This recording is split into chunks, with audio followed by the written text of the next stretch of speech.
For this technique, we will use a 10 ml syringe with a green needle and a vial of heparinized saline.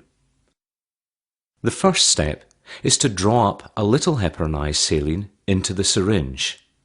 This is then drawn up and down the syringe as shown. The saline is then expelled, leaving the needle and syringe flushed with heparinized saline. In this specimen, there is a palpable lesion simulating a thyroid nodule or a lymph node.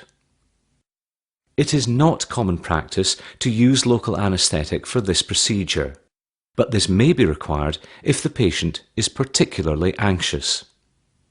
In order to obtain some cells for cytology, the needle is passed directly into the lesion as shown.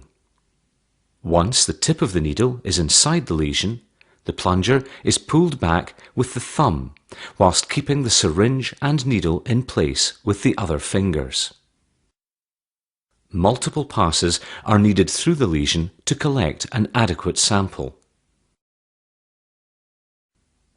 The needle is then removed, and you should have a small sample of aspirate in the green portion of the needle. Using a pair of slides, pre-marked with the patient's details, pass a small amount of aspirate onto one slide as shown. The other slide is then passed across the first to form two smears.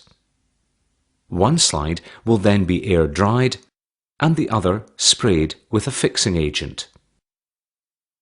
The rest of the aspirate can be placed in a pot with some saline to be spun down for further analysis.